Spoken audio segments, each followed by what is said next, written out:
Puji nama Tuhan. Pertama saya ucapkan selamat hari Natal. Kiranya damai sejahtera Allah tinggal di tengah kita semua. Amin.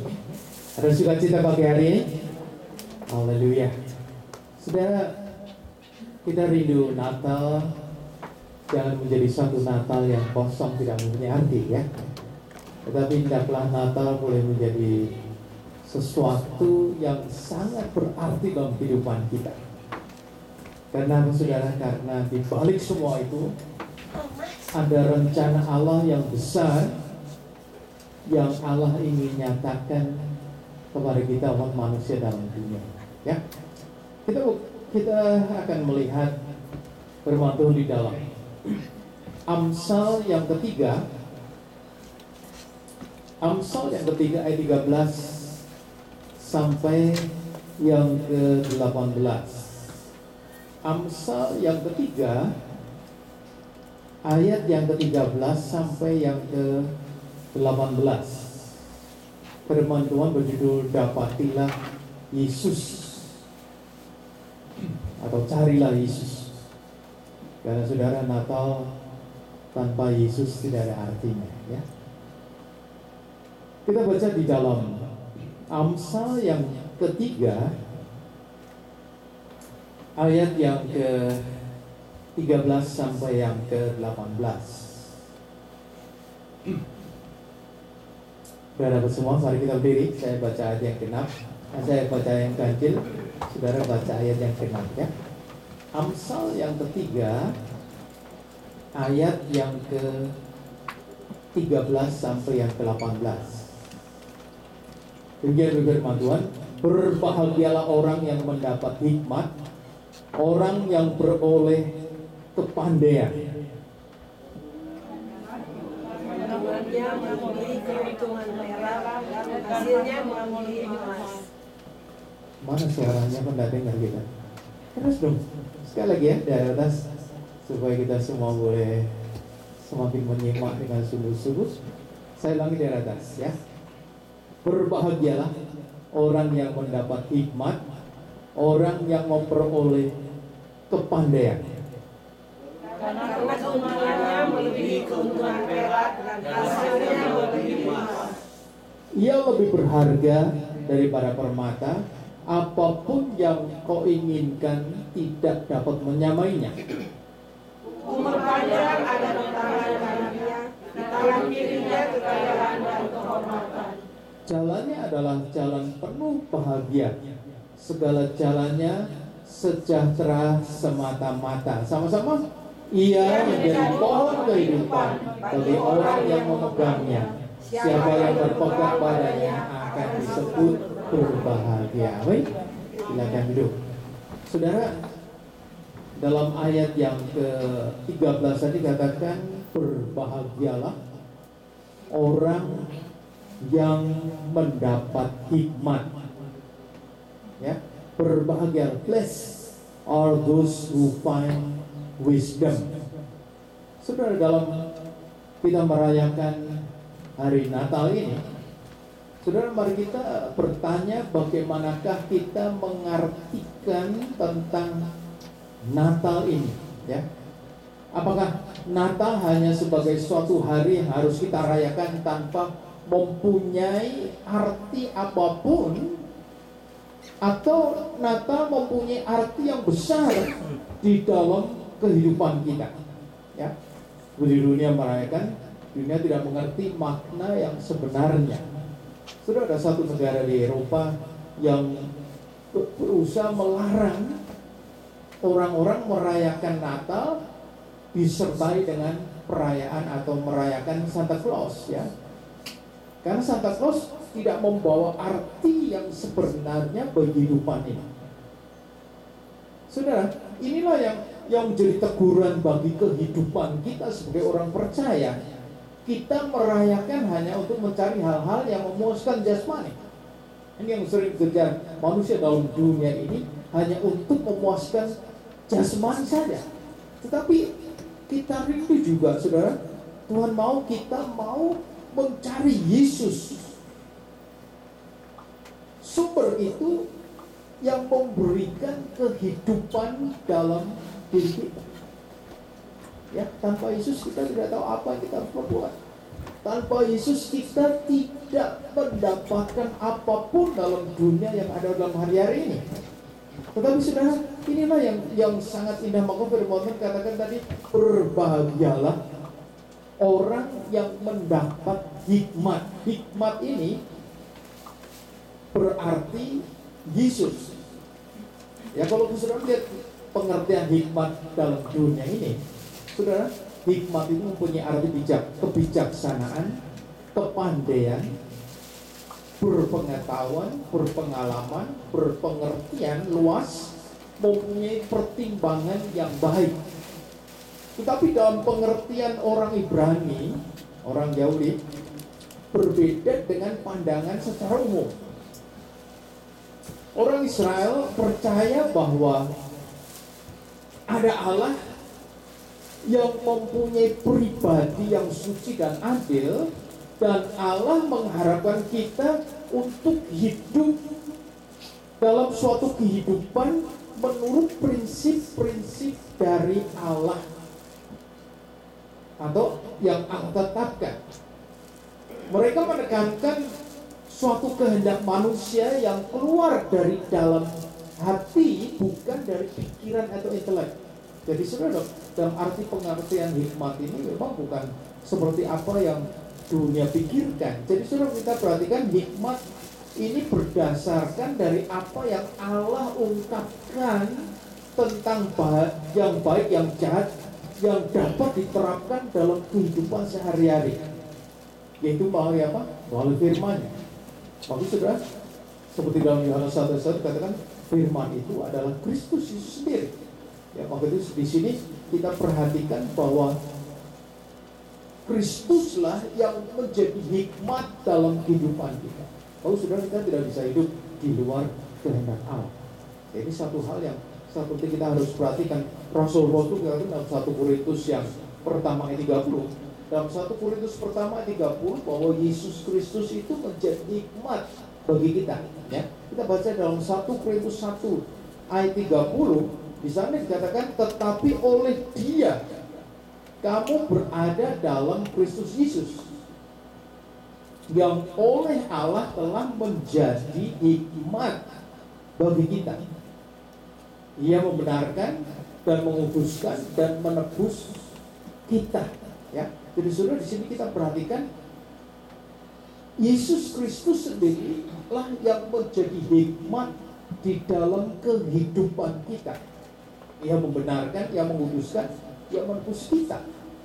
Maka sudah di sini satu hal yang sangat penting sekali, bahwa kita perlu memiliki, kita perlu mencari dengan sungguh-sungguh hikmat itu, supaya dapat memberikan tuntunan dalam kehidupan kita, terlebih dalam masa-masa ini. Ya, kalau sudah perhatikan, dunia saat ini sedang digoncangkan oleh pemikiran-pemikiran yang diarahkan ke data mau ke bawah ke dimana. Tapi kita bersyukur kalau kita memiliki hikmat itu, Yesus itu, saudara, Yesus akan menuntun kehidupan kita pada jalan yang benar. Ya, bukti yang lain juga, saudara, kalau sudah perhatikan, seperti dalam Amsal yang ke-8 ayat yang pertama. Dalam Amsal 8 ayat pertama dikatakan, hikmat itu berseru-seru. Untuk apa? Untuk memperdengarkan suaranya. Suara yang bagaimana? Kalau kita lihat, Tuhan Yesus sendiri berbicara di dalam Perjanjian Baru, dalam Yohanes yang ke-7 ayat 37b. Dalam Yohanes 7 ayat 37b katakan, Yesus berdiri dan berseru, barang siapa yang haus, baiklah ia datang padaku dan minum. Ya. Ini satu hal yang sangat penting sekali. Tidak perlu meresapi Natal ini. Jadi saudara, kalau kita lihat arti Natal yang sebenarnya, hikmat itu turun ke dalam dunia, dan siapa yang mencarinya atau mendapatkannya akan, seperti tadi firman Tuhan katakan, akan memperoleh kebahagiaan. Ya, seperti ungkapan dari Yohanes 3 ayat 16 sendiri katakan, begitu besar kasih Allah kepada dunia ini sehingga dikaruniakannya anak yang tunggal, supaya apa? barang siapa yang percaya kepada Dia akan memperoleh hidup yang kekal. Ya, ini suatu kebahagiaan yang besar. Maka saudara, kita tidak menunggu nanti ya, kalau kita sudah waktunya kita tinggalkan diri, baru kita suruh cari Tuhan, tidak. Tetapi pada waktu kita percaya kepada Yesus, kita sudah menikmati kebahagiaan itu. Karena apa? Kita memiliki hikmat. Waktu Natal ini kita perlu sekali mencari hikmat itu, supaya di dalam perjalanan kehidupan kita ini kita dituntun oleh hikmat itu, sehingga kita tidak tersesat dalam dunia ini. Oleh karena saudara, kita akan melihat ada beberapa hal yang perlu kita ketahui juga. Ada juga pertanyaan yang mungkin bisa menjadi satu jawaban mengapa kita perlu hikmat itu. Ya, bagaimana? Yang pertama, bagaimana kita mendapatkan hikmat itu? Kalau sudah perhatikan, ada caranya, ada jalannya kita untuk mendapatkan hikmat itu. Dalam 14 tadi dikatakan, karena keuntungannya melebihi keuntungan perak dan hasilnya melebihi emas. Ya, kalau kita perhatikan dalam ayat 14 ini dikatakan bahwa karena keuntungannya, ini berbicara menyangkut bisnis. Ya, kalau sudah perhatikan orang mendapat untung dari bisnis, ya, maka itu di sini berhubungan dengan perniagaan. Dalam bahasa Inggris bukan more profitable. Ya, ini seperti seorang saudagar atau pedagang atau businessman yang melakukan perniagaan, melakukan bisnis. Usahanya bekerja siang dan malam untuk mendapatkan untung. Ya, saudara, tapi di sini kita perhatikan memang digambarkan sebagai seorang pedagang. Lalu bagaimanakah sebenarnya kita bisa mendapatkan seperti pedagang ini, keuntungan itu? Kita buka dalam Matius yang ke-13. Dalam Matius 13 ayat 45 dan 46, saudara, di sana firman Tuhan katakan, demikian pula hal kerajaan surga itu seumpama seorang pedagang yang mencari mutiara yang indah. Setelah ia menemukannya, mutiara yang sangat berharga, ia pergi menjual seluruh miliknya lalu membeli mutiara itu. Ya, saudara, untuk mendapatkan mutiara yang indah itu, saudara, di sini dikatakan kita harus menjual untuk memilikinya, lalu membeli mutiara itu. Apa arti menjual? Di sini kalau kita perlu ingin mendapatkan mutiara yang kita cari, kita harus berusaha dan kita harus mendapatkannya. Ya, menjual itu mempunyai arti apa? Ada sesuatu dalam kehidupan kita yang kita harus berikan atau korbankan dari hidup kita untuk bisa mendapatkan hikmat. Ya, kalau kita menjual, ini perlu sekali untuk bisa membeli, mendapatkan hikmat itu, yaitu apa? Dengan menjual itu memberikan, mengorbankan sesuatu dalam kehidupan kita untuk mendapatkan hikmat itu. Yohanes Pembaptis dalam mempersiapkan kedatangan Yesus, satu kata yang dia pakai apa? Bertobatlah. Saudara, ini penting sekali ya dalam kehidupan ini. Bagaimanakah kita mengorbankan kehidupan kita hal-hal yang berlawanan, bertentangan dengan Kristus? Mungkin kita mencintai apa yang ada dalam dunia. Tetapi untuk mendapatkan hikmat itu, kita harus menjualnya, melepaskan, mengorbankan semua itu. Kita mau tinggalkan semua itu untuk mendapatkan Yesus. Salah satunya seperti Yohanes Pembaptis, keras sekali dia berbicara, bertobatlah kalau mau mendapatkan Kristus. Tapi pertanyaan kedua juga,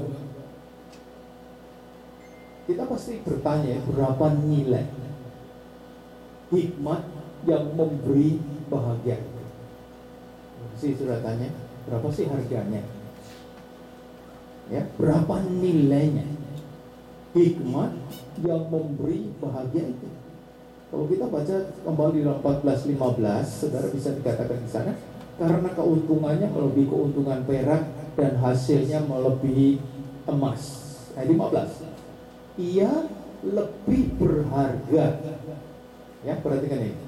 Ia lebih berharga daripada permata, apapun yang kau inginkan tidak dapat menyamainya. Ya, bayangkan saudara,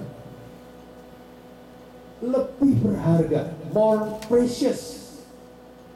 Ya, bayangkan, tidak ada yang dapat dibandingkan dengan hikmat ini. Katakan nilainya melebihi keuntungan dari perak, emas, dan permata. Dan apa yang ada dalam dunia kita banggakan dalam dunia itu, karena kan tidak dapat kita bandingkan dengan hikmat itu, dengan Yesus itu. Ya, kalau sudah lihat Kristus adalah hikmat sendiri, maka itu Kristus lebih daripada, nilainya lebih daripada segala harta apapun dalam dunia ini, yang ada di dunia ini. Mengapa saudara? Kalau kita melihat harta dunia, sesungguhnya harta dunia tidak ada harganya sama sekali ya, di hadapan Allah. Tidak ada harganya. Kalau sudah lihat dalam Ayub yang ke-28, kita buka dalam Ayub 28 ayat 12 dan 15. Emas dan perak itu tidak ada harganya untuk dapat membeli hikmat. Ya, ayat 12 katakan dalam Ayub 28, tetapi di mana hikmat dapat diperoleh, di mana tempat akal budi. Ayat 15, untuk gantinya tidak dapat diberi emas murni, dan harganya tidak dapat ditimbang dengan perak.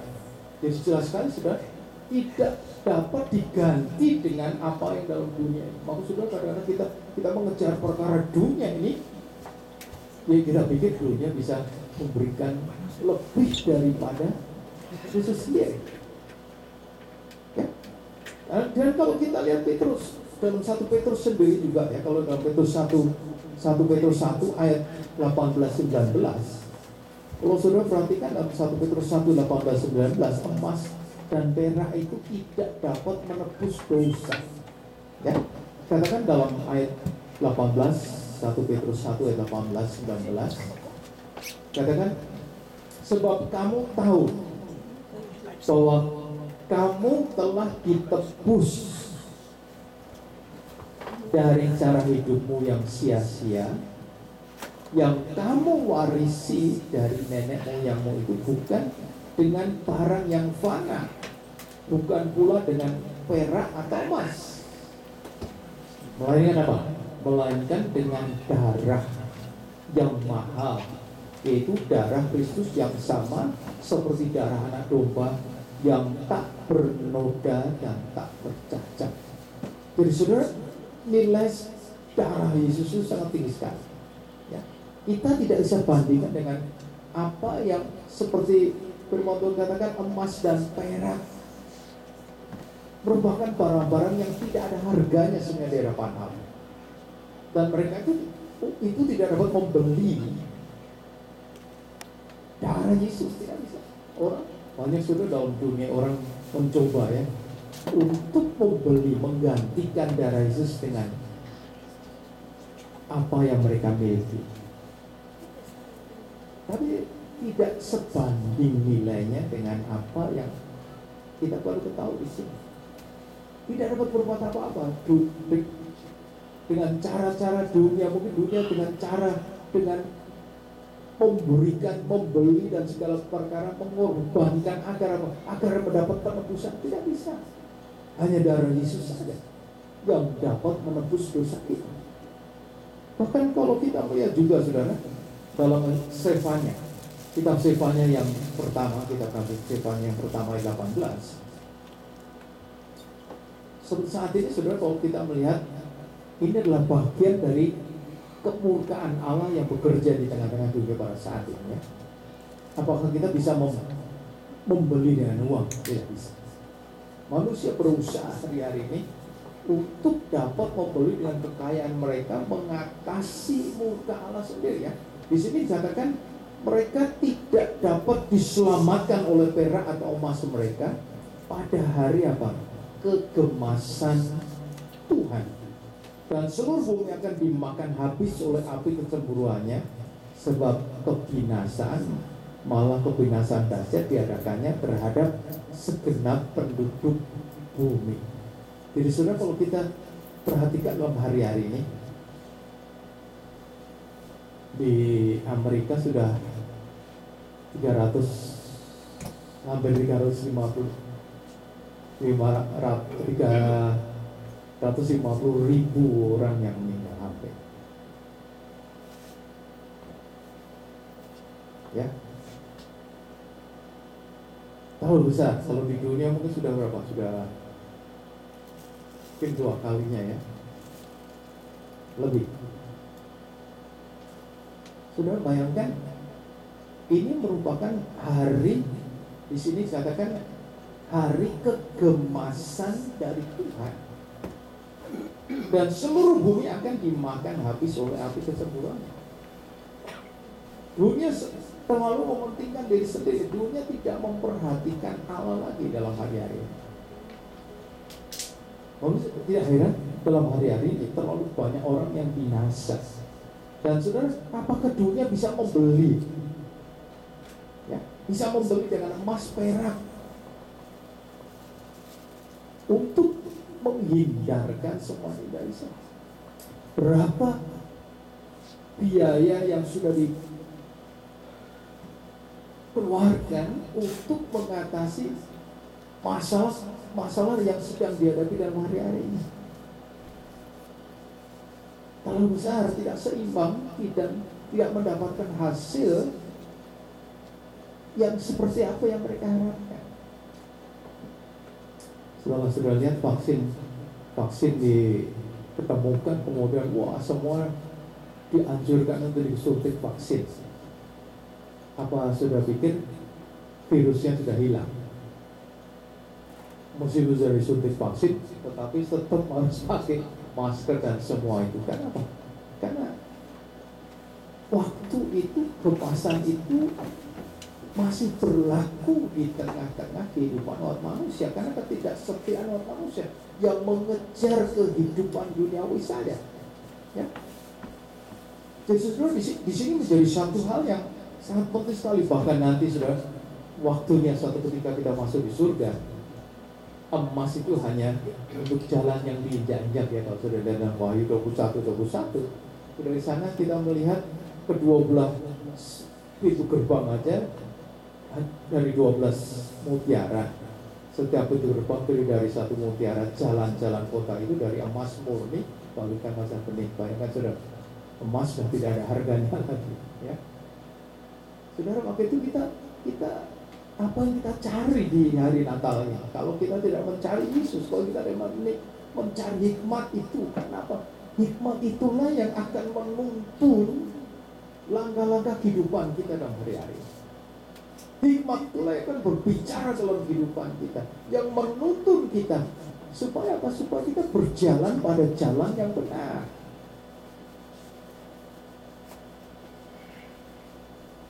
Saya kira kalau kita lihat dalam berita aja, setiap waktu ya, sehari itu bisa terjadi berapa kejahatan yang terjadi. Itu dikatakan kemarin ada seorang staf dari Gubernur Kombong baru keluar dari kantor, kemudian ada orang laki-laki lewat bawa batu bata itu pukulkan ke kepalanya. Sudah bayangkan, tanpa ada Tidak ada reason, tidak ada sebab apa-apa dia mukulkan gitu aja. Cuma sudah bayangkan menghadapi situasi dunia seperti ini, coba bayangkan. Apakah terpikirkan dunia bisa menolong kita? Hah? Banyak hal yang terjadi yang seolah nanti akhirnya orang katakan, oh nih, ini sedang, nah sudah tahu ya, mereka sedang sakit mental. Nah ini yang satu-satunya alasan yang paling gampang ya. Tetapi ini terjadi. Maka itu sudah tidak heran hari-hari ini Tuhan sedang mencurahkan kegemasan, kecemburuannya. Maka itu saudara tidak perlu heran dalam hari-harinya. Karena apa? Dunia sudah tinggalkan Yesus. Dunia sudah tinggalkan sumber kehidupan itu, hikmat itu. Waktu kita dalam merayakan Natal ini, saudara, kita bersyukur kalau masih diingatkan bahwa hikmat itu adalah Kristus sendiri yang memberi kebahagiaan dalam kehidupan kita. Saudara mau cari di mana ada kebahagiaan di luar Yesus? Ya, susah. Tidak bisa kita dapatkan kebahagiaan itu. Tapi di Amerika ini sudah banyak orang yang seringkali tidak jujur ya, tidak fair ya. How are you? Fine. Meskipun dalamnya sedang bersusah begitu rupa, semua selalu fine. I'm okay. Tidak ada kebahagiaan yang sebenarnya terjadi. Orang Amerika tidak pernah katakan kalau sedang berkumpul pun katakan, I'm okay. Ya, tidak pernah terus terang, oh I have a problem dan segala. Tidak pernah. Pernah saudara ketemu orang Amerika kalau sedang bermasalah katakan, apa kabar? Pasti katakan, I'm okay. Betul. Tapi kan tidak ada kebahagiaan seperti itu. Nah inilah Tuhan tinggalkan. Ini yang mereka tidak sadar bahwa Tuhan itu sudah tinggalkan. Maka Natal yang dirayakan dalam hari-hari tidak mempunyai arti apa-apa ya. Tidak mempunyai arti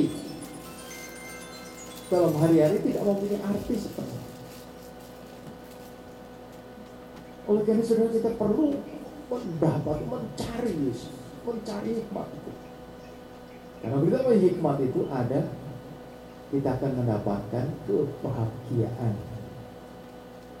Ya, pertanyaan yang ketiga, bagaimanakah keadaan orang yang berbahagia itu? Ya, orang yang di-bless, ya, orang yang diberkati, orang yang berbahagia itu keadaannya bagaimana? Ya, kalau kita lihat dalam ayat 16-17, di sana dikatakan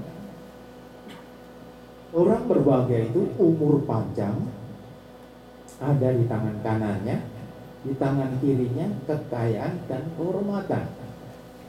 Jalannya adalah jalan yang penuh bahagia. Segala jalannya sejahtera semata-mata. Ya, sudah perhatikan sini. Tangan kanannya ada umur panjang. Tangan kirinya ada kekayaan dan kehormatan. Sudah kurang apa, saudara? Tuhan pun kasih lebih lagi karena segala jalannya adalah jalan sejahtera.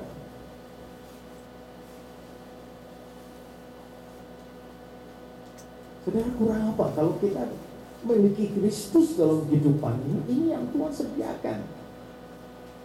Ya, seringkali kalau kita berulang tahun ya, kiranya diberi umur panjang. Siapa yang memberi umur panjang? Kalau saudara tidak memiliki Yesus dalam kehidupan. Siapa yang memberikan kekayaan, kehormatan kalau kita tidak memiliki Yesus dalam kehidupan? Siapa yang memberikan jalan sejahtera dalam kehidupan kalau kita tidak memiliki Yesus dalam kehidupan? Maka sudah dalam ayat 18 pun dikatakan, kalau Yesus itu menjadi pohon kehidupan kita, Yesus yang telah turun dari dunia ini, dia akan mengembalikan firdaus dalam kehidupan kita. Firdaus yang terhilang itu ya. Katakan dalam ayat 18 katakan, ia menjadi pohon kehidupan bagi orang yang memegangnya, yang memiliki hikmat itu, yang memiliki Yesus itu. Siapa yang berpegang padanya akan disebut apa? Berbahagia. Amin. Kita akan berbahagia. Nggak berbahagia tadi banyak ya tadi seperti dalam ayat sebelumnya tadi sudah perhatikan. Itu satu kelimpahan yang Tuhan siapkan, berikan. Kan Yesus katakan dalam Yohanes 10:10 kan, dia datang dalam dunia ini apa? Untuk memberi segala kelimpahan. Bayangkan segala kelimpahan ini tadi yang Tuhan sediakan. Tuhan tahu sebelum, Allah tahu sebelum Yesus diutus dalam dunia, tahu keadaan sebenarnya seperti apa di dunia ini. Bayangkan kalau Yesus tidak hadir ya, tidak ada dalam dunia ini, apa yang terjadi dengan kita? Apa yang terjadi dengan kita? Saudara bisa bayangkan. Contoh orang dunia, saudara lihat kehidupan orang dunia sampai saat yang tidak begini seperti apa? Saudara bisa bayangkan. Tapi jangan sia-siakan hikmat itu dalam kehidupan ini. Karena dalam Wahyu pun apa yang terjadi, saudara? Dalam Wahyu 2 ayat 7b, di sana dikatakan Wahyu 2 ayat 7b, kalau di sana dikatakan bahwa keberadaan kehidupan di Firdaus atau taman sukacita itu dikatakan dalam ayat 7b, barang siapa menang, dia akan kuberi makan dari pohon kehidupan yang ada di taman Firdaus Allah. Bahkan di dalam Wahyu 22 ayat 2, di sana dikatakan di tengah-tengah jalan kota itu, yaitu di seberang menyeberang sungai itu, ada pohon-pohon kehidupan yang akan berbuah 12 kali tiap-tiap bulan sekali, dan daun pohon-pohon itu dipakai untuk menyembuhkan bangsa-bangsa. Bayangkan saudara, ada enggak pohon yang berbuah setiap bulan? Ini satu kelimpahan, berbicara kelimpahan yang Tuhan siapkan. Makanya sudah bayangan, waduh, sebelum Adam dan Hawa jatuh dalam dosa, hidup di taman Firdaus itu seperti hidup seperti apa? Sudah bisa saya bayangkan hidup di taman Firdaus. Tapi karena dosa sehingga hilang semua itu. Maka itu Tuhan Yesus datang dalam dunia sebagai hikmat untuk apa? Mengembalikan Firdaus di dalam dunia. Kita sudah mencicipi Firdaus sebenarnya. Kalau kita sadar, kita semua sudah mencicipi. Tapi sayang kalau kita tinggalkan Yesus. Ini yang masalah hari-hari ini. Seringkali orang dininabubukan atau diarahkan kepada hal-hal yang membelokkan pemikiran kita, hikmat yang Tuhan berikan itu kepada hal yang lain, sehingga kita kehilangan sukacita itu sendiri, kehilangan kebahagiaan yang Tuhan berikan dalam kehidupan. Ya sudah, ini adalah keadaan orang-orang yang mendapatkan hidup yang penuh dengan segala kelimpahan, seperti apa yang Yesus rencanakan datang ke dalam dunia ini, mendapatkan pohon Yesus sebagai pohon kehidupan kita untuk menikmati kehidupan yang kekal di dalam Kristus. Ya oleh saudara, ini yang Tuhan inginkan, pesan Natal pada hari ini adalah agar kita mencari dengan sungguh-sungguh. Kalau kita sampai saat ini sudah mengiring Tuhan, kita belum menikmati apa yang arti kebahagiaan itu, saudara, mari semasa masih ada waktu, hari-hari ini masih ada waktu ya. Kalau kita perhatikan sampai kapan waktu kita tidak tahu. Tapi waktu itu sangat berharga dalam kehidupan kita. Untuk apa? Kita mencari, kita mau menjual, kita mau korbankan apapun yang tidak sesuai dengan kehendak Tuhan, supaya kita memiliki kebahagiaan. Firdaus itu menjadi kembali dalam kehidupan. Sudah kita bersyukur ya, kalau kita katakan kita sudah mencicipi bagaimanakah pimpinan Tuhan selama masa pandemik yang besar ini. Sudah hampir 1 tahun loh. Ya. Sudah hampir 10 bulan. Bayangkan saudara, saya tidak bisa lupa ya, karena pandemi itu mulai pada waktu kita bulan Maret pertama-tama kita merayakan ulang tahun kita yang ke-27 dengan tunasnya gereja ini. Sudah itu tidak bisa kita lupakan, itu mulai dari itu ya. Kita masih bisa merayakan sampai saat ini tuh bayangkan. Udah 10 bulan, hampir 10 bulan mengakhiri bulan ini, sudah hampir 10 bulan. Kalau kita masih ada pada saat ini, mungkin banyak yang mungkin ada yang bergumul dengan apa yang sedang dihadapi, tapi kita percaya, cari dia, dapatkan Yesus dalam kehidupan kita, sehingga Natal ini tidak akan jadi Natal yang sia-sia, tapi Natal benar-benar dapat menyempurnakan langkah-langkah kehidupan kita dalam hari-hari ini. Saudara, kalau kita belum mendapatkan apa yang Tuhan janjikan tadi, mari kita akan lihat dalam kehidupan apa yang sebenarnya perlu kita korbankan dalam kehidupan. Kita jual supaya kita bisa membeli hikmat itu. Ya, karena saudara, disinilah yang menjadi satu hal yang perlu kita kerjakan dalam kehidupan ini. Dunia mau ingin membawa kita jauh dari Tuhan. Tapi saudara, kalau kita memiliki hikmat itu, kita memiliki Yesus itu, saudara, apa yang terhilang akan Tuhan pulihkan. Sukacita berdosa akan Tuhan pulihkan kembali kalau kita memiliki hikmat itu. Karena itu waktu dikatakan bahwa kalau kita memiliki hikmat itu, dikatakan berbahagialah orang yang mendapatkan hikmat. Memiliki Yesus bukan hikmat dunia, tapi hikmat dari Allah, sehingga hidup kita selalu dituntun oleh Allah sendiri. Hal-hal yang kita tidak tahu, hikmat itu tidak akan membuka rahasia-rahasia dalam dunia, sehingga kita bisa berjalan pada jalan yang Tuhan telah tetapkan. Yang sudah Natal ini jangan sampai jadi Natal yang tidak mempunyai arti apapun ya. Sebetulnya orang dunia tidak bisa menikmati Natal yang sebenarnya. Sukacita mungkin hanya di bibir aja, di senyum sukacita, tapi di hatinya menangis. Tetapi Yesus akan mengubahkan. Kalau kita mendapatkan Yesus, Yesus akan mengubahkan semua itu. Benar-benar seperti firman Tuhan katakan, berbahagia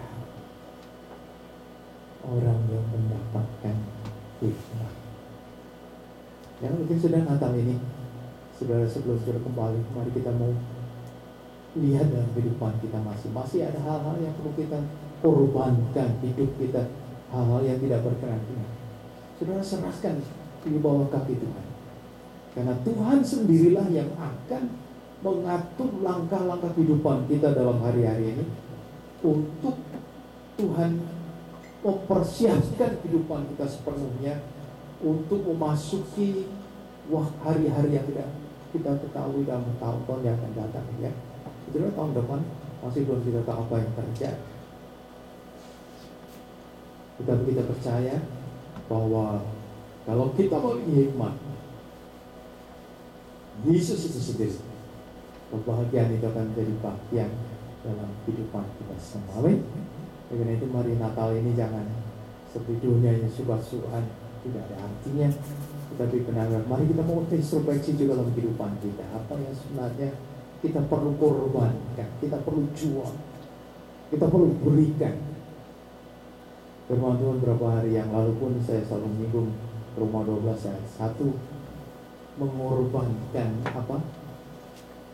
tubuh menjadi persembahan yang hidup, yang kudus, dan yang berkenan di hadapan Allah. Itu yang Tuhan mau, itu yang menyenangkan hati Tuhan ya. Kalau kita perlu kerjakan. Karena jangan sampai hidup ini menjadi satu kesia-siaan dalam dunia, dalam hari-hari. Pakai hidupmu, berikan hidup kita pada Tuhan, supaya kita boleh melihat kemuliaan Allah yang besar itu akan nyata di tengah-tengah kehidupan kita semua. Amin, saudara. Mari kita berdiri, kita nyanyikan lagu Kasih Tuhan, kasih yang menyelamatkan.